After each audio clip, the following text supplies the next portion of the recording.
on angiotensin receptor neprilysin inhibitor and heart failure. I'd like to invite Professor Pradeep Kumar Gupta. He's a senior consultant cardiologist at SAF and IBO hospitals in Ras Al Khaimah, United Arab Emirates. He also happens to be the professor and associate dean at the Ras Al Khaimah Medical and Health Sciences University, Ras Al Khaimah, UAE. He's the president of the Emirates chapter of CSI as well. Professor Gupta for the next 12 minutes, 15 minutes, and then we'll take up a good 10 minutes of discussion. Professor Gupta, please. Thank you. Good afternoon, ladies and gentlemen. At the outset, I would like to thank Dr. Gupta and Dr. Chopra for the invitation. I can understand it's a post-lunch session and you all must be feeling sleepy. But I will try my best to keep all of you awake. So I'm going to talk on ARNI in heart failure. And what I have planned to cover in next 12 to 13 minutes, current standard of care, what's new, guidelines, and take-home message. So let's start with the medical journey of ex-Vice President of the United States, Mr. Dick Cheney. Some of you must be aware, he had multiple risk factors and he had first MI at the young age of 37. Subsequently, he had 5 MIs and his LV functions kept on deteriorating in spite of that standard of care which he was getting. Subsequently, he has undergone CABG and PCI. His heart failure course was complicated by atrial fibrillation and DVT, and then he has undergone an ICD, and in 2012, he has got LVAD, and in 2012 March, he has undergone a cardiac transplant. And ladies and gentlemen, he is still alive and kicking. Now the question comes, his LV functions kept on deteriorating in spite of that standard of care. So the question is, in 2016, can we offer anything extra which can reduce further morbidity and mortality? And answer is certainly yes. This is the current standard of care. We have got RAS blockers, beta blockers, MRA, all class 1A indications. Then subsequently ivabradine and hydrolazine SDN combinations, digoxin and revascularization. Then we have got device therapies in the form of ICD, CRD, subsequently LVAD and transplant. Now in 2016, we can offer ARNI, a terminator of heart failure, which is nothing but a combination of ARB plus neprilysin inhibitor. And this is a combination of ARB in the form of valsartan and neprilysin inhibitor in the form of sacubitril. So LCZ 696 is the first drug of this class of ARNI. If you see in heart failure, these are the 3 main pathophysiological mechanisms which they operate. One, the overactivity of sympathetic nervous system, and that's where the beta blockers work. And then overactivity of RAS, and that's where the RAS blockers, ACE, ARB, and MRA works. In contrast, the natriuretic peptide system gets down-regulated, and that can be upregulated by inhibiting the destruction of these vasoactive peptides by neprilysin inhibitor. So it is upregulated. So if you really feel, you can look into it, heart failure is a state of neurohormonal imbalance between RAS and vasoactive peptide system. So what we are supposed to do, there is a paradigm shift from neurohormonal inhibition to neurohormonal modulation, where we are trying to modulate these two and trying to restore the balance of RAS and vasoactive peptide system. And that has been done by this molecule, LCZ696, where valsartan blocks the AT1 and takes care of all the detrimental effects of angiotensin II. So it's downregulated, and simultaneously we use sacubitril, which is converted into LBQ657, which blocks the neprilysin and increases the concentration of these vasoactive peptides, which produces a lot of these good effects. So that's the way we modulate, that we suppress the bad effects and we upgrade the good effects.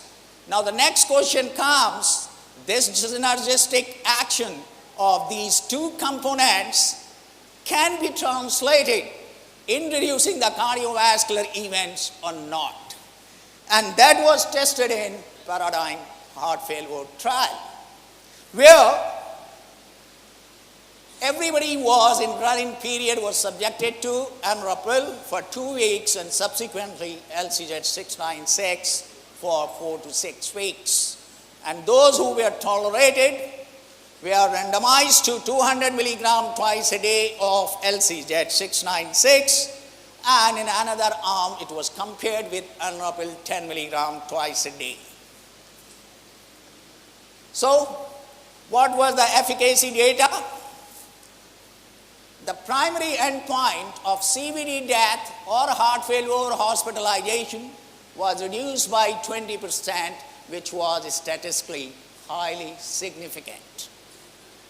CVD death again reduced by 20%, highly statistically significant. The primary component, first hospitalization of heart failure, reduced by 21%. All-cause mortality, the most difficult endpoint, was reduced by 16%.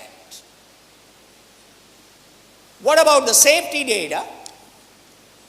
The symptomatic hypotension was more with LCZ696, but that does not lead to more discontinuation in this arm. Regarding the eGFR and hypokalemia, both were seen more with enrapil in comparison to LCZ696. Angioedema was numerically more with ARNI, but the severe angioedema leading to the hospitalization did not differ in two. And those who developed hypotension, they did not deteriorate it further, and in fact they were benefited the same, those who did not develop the hypotension.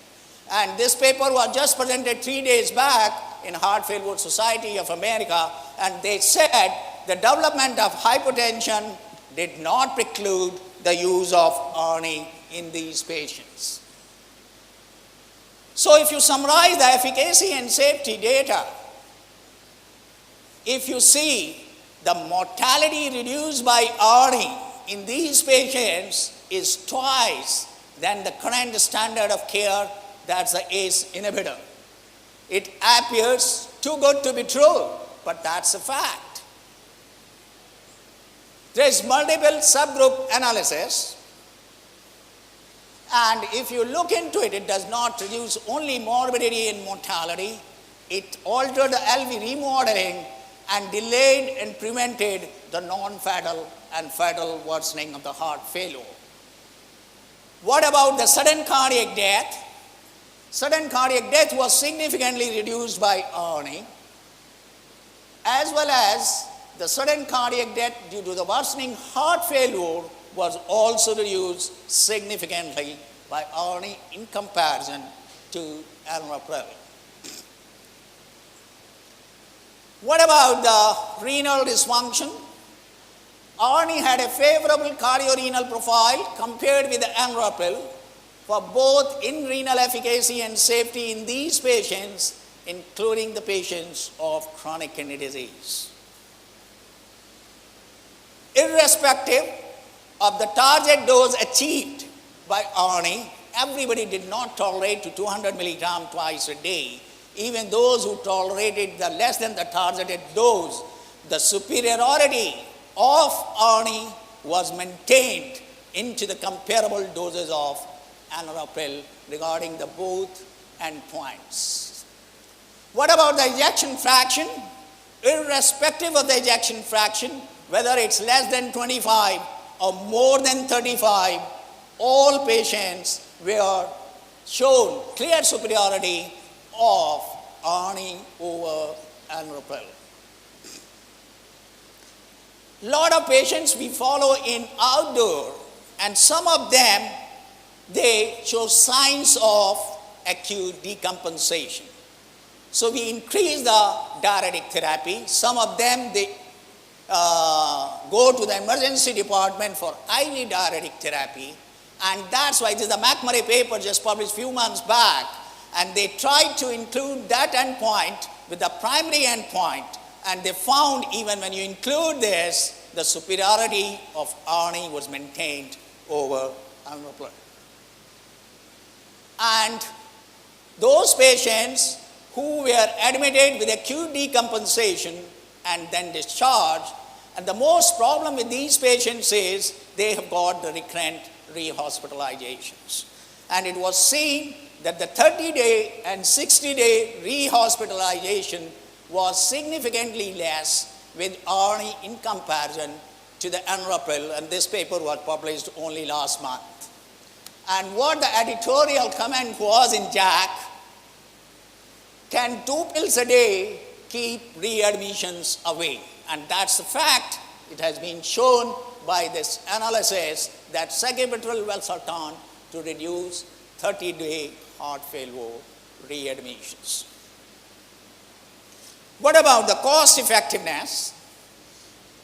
If you say CVD death or the first hospitalization for worsening heart failure, that's the primary endpoint, number needed to treat are just 21.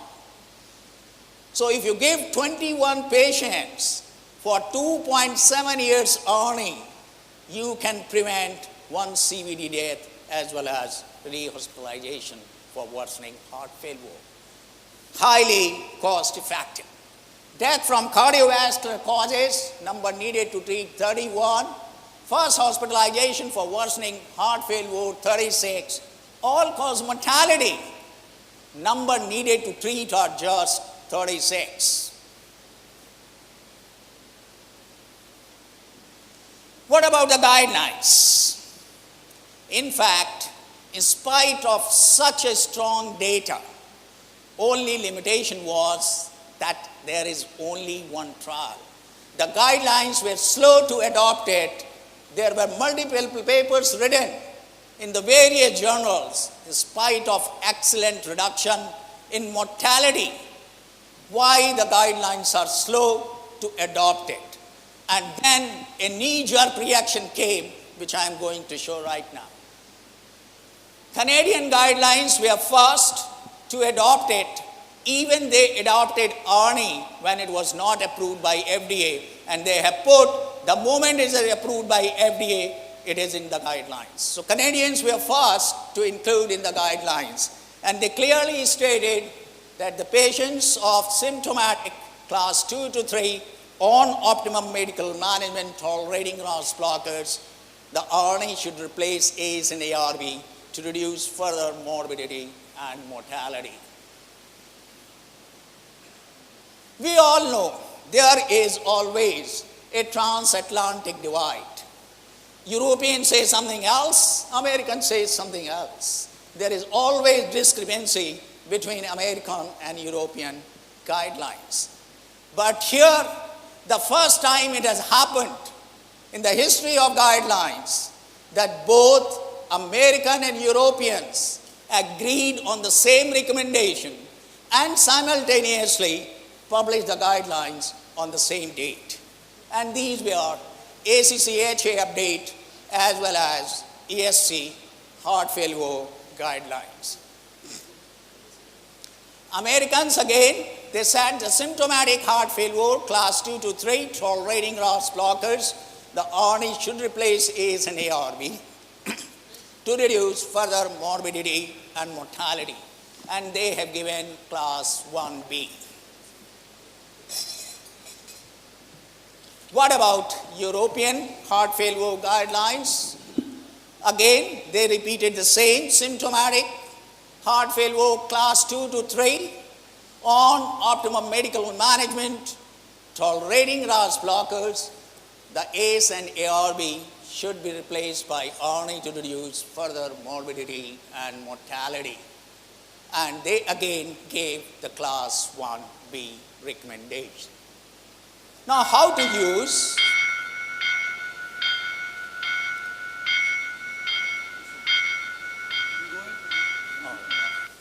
Okay, so how to initiate those patients who are on the optimal dosage of ACE inhibitors. You have to stop ACE inhibitor for 36 hours, and then you can introduce 100 milligram twice a day, and subsequently it has to be increased to 200 twice a day. Simultaneously, if your patient on ARB on optimal doses, here there is no need of drug holiday. You can directly start with ARNI with 100 milligram twice a day and subsequently increase. Those patients who are de novo or those who have moderate hepatic impairment or the severe renal impairment, you have to start with 50 milligram twice a day. So, ladies and gentlemen, in 2016, there is a paradigm shift in pharmacological management of heart failure. The ACE and ARB have to be replaced by ARNI to reduce further morbidity and mortality.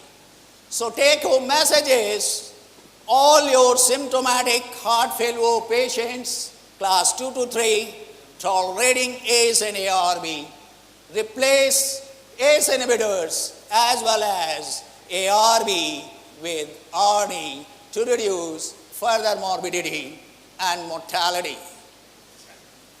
Ladies and gentlemen, last but not the least, we should always try to educate our patients as well as motivate them for lifestyle interventions, and which should include no smoking, moderation of alcohol, plenty of fruit, vegetables and nuts, Mediterranean diet, low salt, regular physical activity, weight management as well as waste management, stress management by RAS yoga, and 7 hours of good quality night sleep. Thanks for your kind attention, and thank you. Thank you, Professor Gupta. Please join our chairpersons. We have the next 15 minutes for discussion. It's over, Dr. Thank you. Professor Gupta, if you please join the chair. Thank you, Dr. Pradeep. Yeah. Ladies and gentlemen, the microphones are open. The chairman will have his comments, and then you can clarify. First of all, I must congratulate all these speakers for the excellent talk and being on time. I think it went like an Indian T20 batting. The opener was very, very fast, like Virat.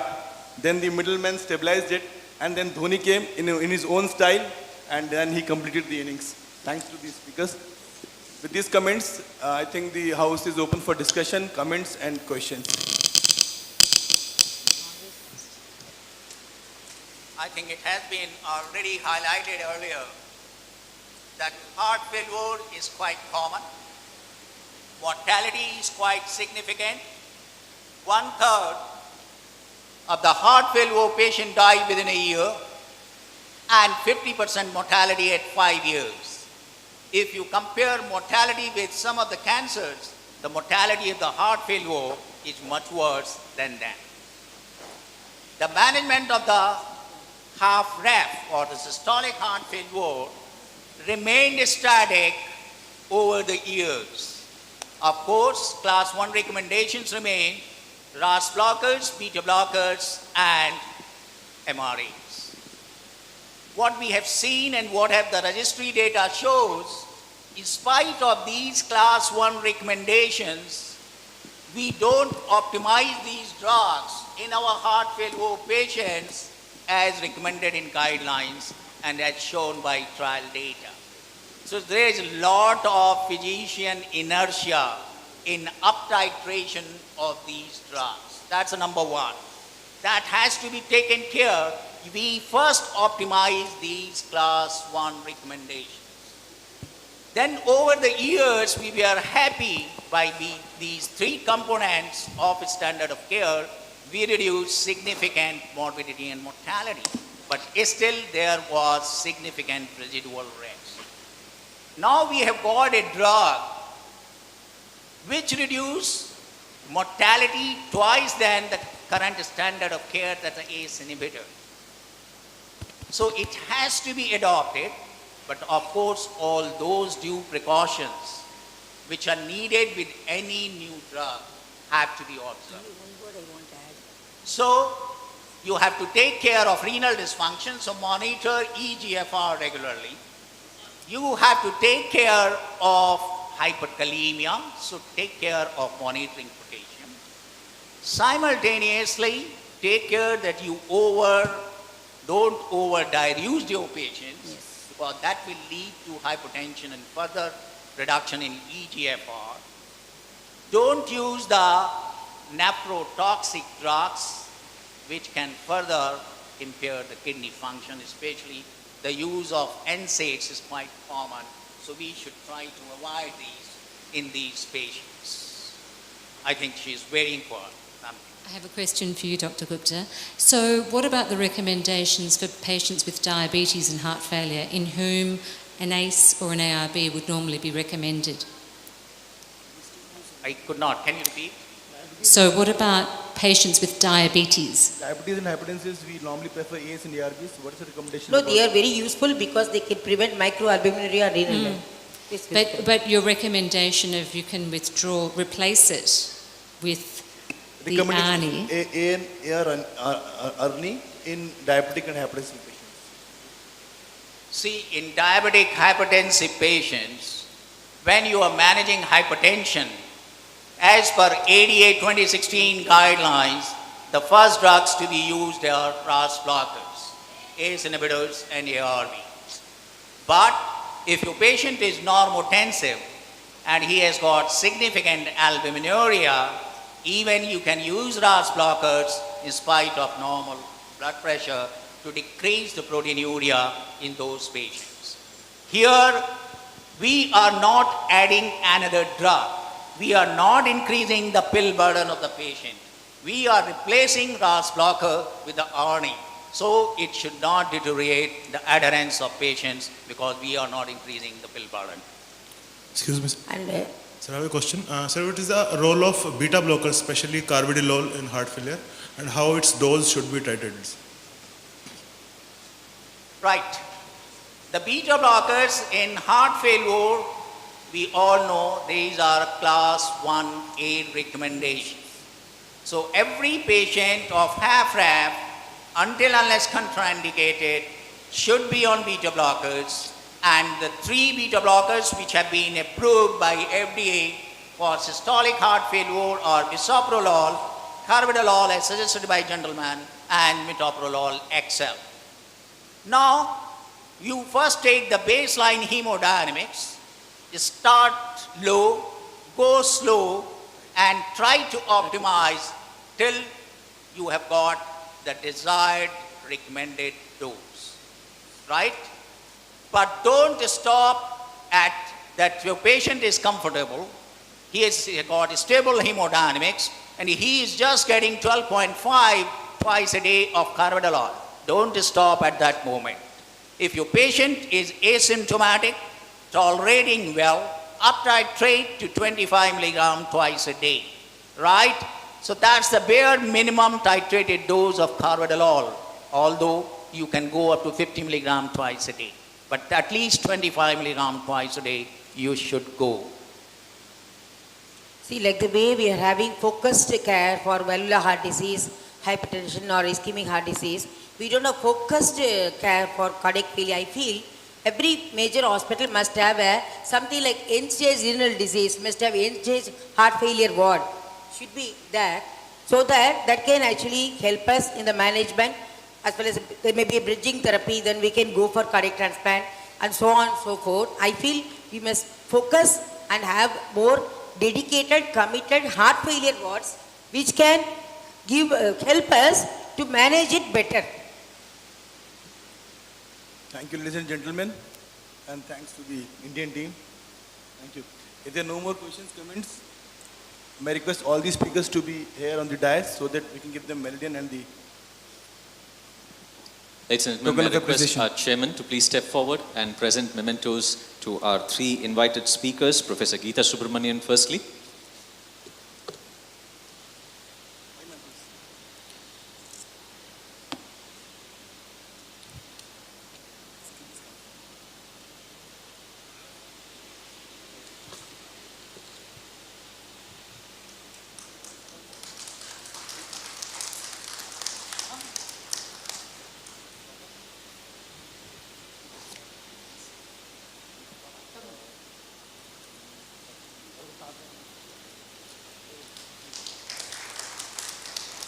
Professor Gupta and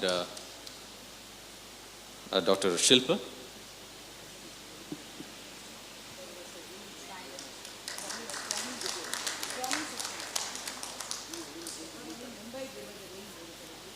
I'd like to request our chairman, Dr. Arora, to please stay on, and we'll move on with the other set of presentations in case it's